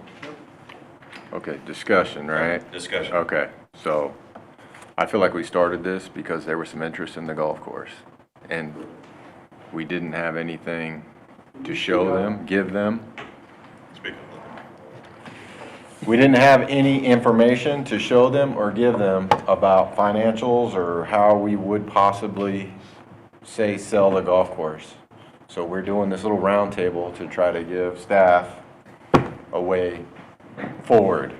And I don't really feel like we accomplished a whole lot. This, to me, was, here's what we need to do, here's what we need to do, here's what we need to do. And it would be nice to clean that up. I was cool with that. And Joe kind of scared me with his little motion, but, all that makes perfect sense. I don't think you would get to an agreement, but the problem is the next board is gonna do what? And I do want to do something. I don't know exactly what that is. I thought, like Will said, that maybe cleaning this up, and I get it costs money, but is that what we want to do? Let's pick small things and let's accomplish something small, at least today would be nice. That's what I have. The easement, the survey, the Title work. title work. Or we could put that on the meeting agenda for this month. Because that's what it is, it's right. Yeah. Hey, 300 got us this far, 600 got us this far, and then we have all this, and it works, but that's where. Okay. Anybody else? All right, we have a motion and a second. All in favor? Point of order, before we take action on anything, we've got a room full of members here that Oh, we haven't have had an yes, I'm opportunity sorry. to speak. That's the next item here, member How forum. about on this specific question? Does anybody want to speak? Then we can vote. Okay, Then they can- so let's do this, yeah. Mark is right. This specific motion, does anybody have anything to say about this particular motion? Whether we should put it off until 60 days after the Eglen project? Would it help if Joe restated the motion? Yes.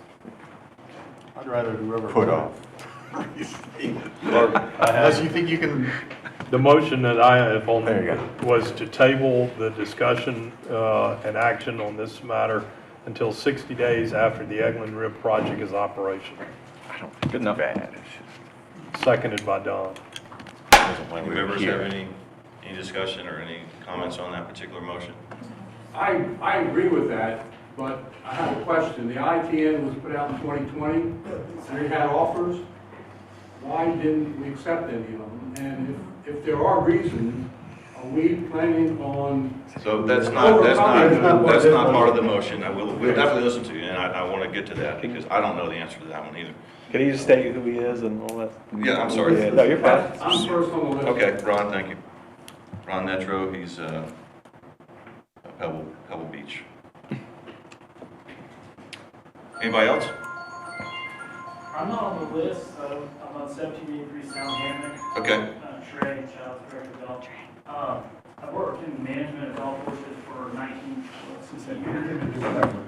Does it have something to do with the motion, Trey? Yeah, so, nope. I agree with what Joe's saying, because a new owner is not going to allow their revenues to be taken away because the golf course gets flooded anytime we get 4 inches or more, which happens probably 3 times a year. The last 3 years I've been managing the property. So, and they're also not going to spend this $5,000 to $7,000 a month to put out that 1.9 million gallons a day than what they would normally put out for a regular golf course. And so any legitimate golf course owner would potentially not do that. And if they were, and they were getting their revenues hurt by getting flooded, they're gonna put a vow or something that, and then it's gonna get a legal dispute. Sure. Because they're not gonna put up with getting flooded. But again, Trey, this doesn't have anything to do with this particular motion. I understand all you're, and you certainly will have a chance to get up and speak. But this is a motion to put off even discussing this until 60 days after. No, it didn't say, Okay. no. We can discuss and even move with the I-10 and all that. Okay. That's not, it was just, hey, we don't make a final decision until Eglin Ribs is up and the water's 60 days flowing. after Eglin Ribs is Check. up and flowing. Yep. But I agree with Joe's motion. Okay. Anyone else? All right. We have a motion, we have a second. All in favor, please say aye. Aye. Any opposed? That would be me. So it looks like motion passes 6-1. Who opposed? Dave. Dave. Hefe.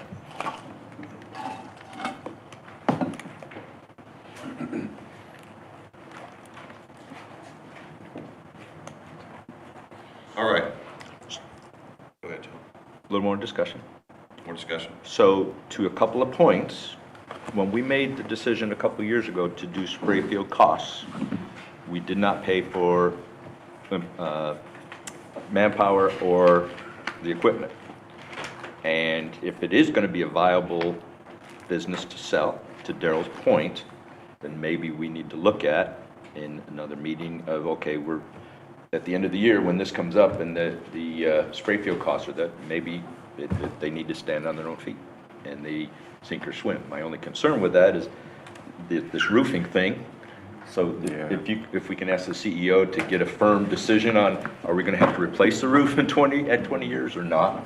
Look into it more. I know if it had solar panels, it'd be over 15, but. They're spraying the stuff on the roof now. Did you see the commercial? Saves Yeah. the roof. You looking Maybe for we ought to get some of that. clear coat? So, What is that? So I think, to Darrell's point, it's making money. Maybe we need to shift some of that so that the golf course actually pays water system stuff.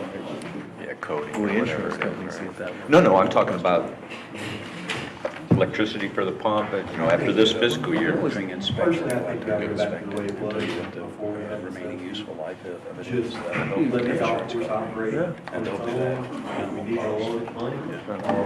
Add to the equity. We do that. How'd we get away from that? One thing, just to let everybody know here, one thing. Our accountants last year charged, put as revenue on our federal income tax return, the $168,000 we spent, we gave to golf course, which means That's what I mean, coating. our members paid taxes on $168,000 that was us taking money out of one pocket and putting it in another. But there was zero tax increase That's of because our depreciation. system pays taxes. Huh? No, there was a zero on the Hidden Creek because of the Prior losses loss, of. prior loss. Yeah. But it will cancel out. And according to not Leslie, the county. Kristen, in about 20 years. About 20 years. Yeah, anyways. Okay, well, You're- either way, you get the point. Yeah, Okay. check. We're sticking money where shouldn't be. You and I get to it different. We get to Yeah. the same amount, but. I mean, they still end up with the same amount of money. I just think it should not be considered revenues to the golf course. Because to your point, anybody coming in to look at our financial statements is immediately gonna get, you know, their revenues are gonna be less by that amount. Because we're not gonna, I wouldn't think that this board would intend on selling it and continue paying it. Well, no, because We to just- Ron's question, all of the folks that wanted to buy the course Yeah. wanted that $200,000 a year subsidy. And we told everybody, no. Exactly. That's why we didn't sell. No, I wouldn't go there. No, not your year. Okay. Not mine. So, any more discussion? Everybody's good? We're gonna move on to member 4. And I've got, with Trey, I've got 5 people down here. I know. Ron, would you like to go ahead? Well, I asked my one question, and he answered some of it, but were there other reasons? And are we going to try to correct or overcome those, or allow new bidders to overcome deficiencies that we saw in the bids that came in 2020? I mean, are we going to try to address why and to change it such that it would be more acceptable to you? Subsidy, and a couple of them wanted to change it into a 9-hole. And we needed the whole 18 for the whole, how many thousand square yards it is? So that's maybe the only two. 185 acres. Those are the 2 big ones that I voted to not move forward with, so the spray field was the big one. And why would we give them $200,000 a year when we could do that in-house and take tax loss on it? Does it? You should be able to offset. Did that answer? That's Okay. what I recall and when I recall it. Thank you, Ron. Anybody else that wants to speak, if you don't mind, come up here to the microphone so that we can get you on the mic. This is going to be recorded. Anyone else? We've got 4 more names on here, 3 more names.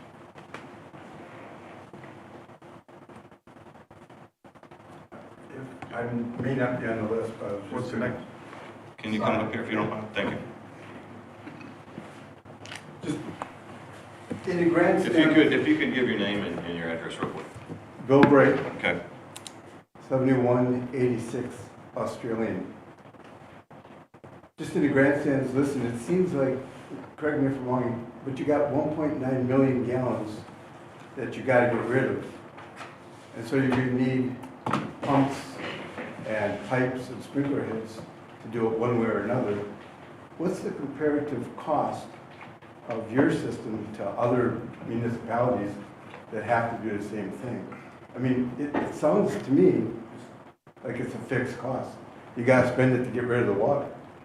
So, I mean, it's kind of going around, but you're still gonna have the expense. The other thing I just wanted to, because I'm a user of the golf course, and they're doing a good job.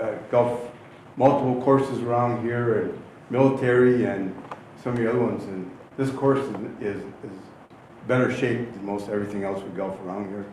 And fortunately, also had to use the restaurant, my wife passed away, and they were great to work with, great customer service, and I really appreciated it. And I don't know, maybe somehow we could think about this, because I've run golf courses, clubs, and restaurants for the military for 35 years, but you've got a beautiful facility sitting in the middle of the second largest HOA in all of Florida. It just seems like increasing the business and building that business to potential with what you've already got for the foundation is really strong. But I don't know if there's some cooperative with Parks and Recs in the area, or, you know, government, or some of the economic, you know, the economic impact on tourism in a place like this, of an 18-hole golf course, is pretty significant. Just a couple of points to throw. No, that's a good point, and we tried to sell it to the county and make it a municipal course, but they didn't want to touch it. And that was the first thing we did. We went there, and I agree with you on everything you said. A golf course is very important for this area, and they do a fantastic job out there. And but again, it's for every member like you. I've got 10 members that don't live anywhere near the golf course, that don't play golf, that are wondering why we're spending money, water company's money, on a golf course. So it's a big circle, right? And- It goes around. And that's one thing that Thank you. just to your point. Thank you, Bill. You know, the tourism, you mentioned tourism development. We're not a governmental entity. We are a privately owned, not-for-profit that's owned by you and me and all the rest of the people in this room and all the people that get water from us. So the people that do tourism development collect tax dollars. The tax dollars that we spend on that golf course every year go to tourism development. Now, if they return some of that money, then we might be interested in it, but as yet, their county isn't offering us anything to cover costs. All stuff I didn't know I did. Yeah. But that, and a lot of people don't, a lot of people don't understand that, but yeah, we don't get any money for tourism development or infrastructure. All right. Anyone else? They must have left, huh? Okay, yeah, a few folks left. Trey, do you want to finish what you were saying earlier? You're good, okay. I thought maybe that was a little directed at you. How did you guys do it at your last business? How did you guys get rid of your? Well, we didn't, no, we didn't, did it because a wetland, essentially it's a. Yeah, is it wetland Disposal of scenario? wetland. So with our work before, every utility's different. What I've seen of a lot of the other utilities, they happen to have agreements with multiple courses, so it's different. They don't, if course X doesn't take as much, course Y is taking it, and they also have backup methods. So every utility is different. Right. But our situation is a little unique, but typically, you'd be able to have a little more flexibility for the rainy days and things like that. We'll have that once Eglin's online. We don't have that now. That's probably the biggest difference, is the flexibility. Your CCUA is under consent order too, Yeah, so right. you're not. Okay, that's a good point. Last direction. Were you looking to get direction on that? That was what, Yeah, I think- I didn't know what, from a staff perspective, Right. is that something that that was discussed? And I heard. Doing the just survey, didn't know. were you, looking at the new easement, title work and survey? I'd like to see a cost estimate for that survey before we jump into that, because if we do it today, we just said that we weren't gonna sell it until 60 days after August, or after October of 25, and I know that those things are only good for a year, and this one's not gonna be cheap, so. Yes. Jeff? So that was- Survey's good for longer than a year. You think so? Yeah. Yeah, I mean, for your perspective, I mean, If nothing changes. if a new buyer wanted something, they would do their own. But from your perspective, it appears that you don't have a survey. So, Well, let me confirm that. Yeah, let's. We need to 2012, we don't have a We need to confirm 2020. the survey and the title insurance and the legal descriptions with Beggs and Lane. Right. I'm not sure they did any of that, but I think they did some. understood. Okay. I have a motion. Can I make one other comment? Sure, absolutely. I thought there were more names on the list. In response, They were, but nobody's. in response to the members of the water system who say that why are we operating a golf course, the answer is you aren't. The expenses that you're paying are not going to LLC, right? They're being made in order to cover the expenses of operating the spray field. Am I wrong? We're giving money. It's Well, your president. currently, you're correct, but historically, not so much. And looking at the cost of some of these projects that we have to do, at some point, the golf course is not going to be able to make enough money to cover the $3.2 million, improvements that we need to make out there. Then it's an education of the membership to tell them they're wrong in one sense, but they're right maybe in the future. Correct. So it's just a matter of messaging. But some of the, on the CIP was just aesthetics. Right. You know, Not I mean, all that, yeah, must be done. 8,000 years, 12,000 there, so a wish list. But the building roof is the thing that concerns me. Motion to adjourn? Is that what you want? Second. Yep. I have a motion to adjourn. I have a second. All in favor? Aye. All right. Meeting adjourned.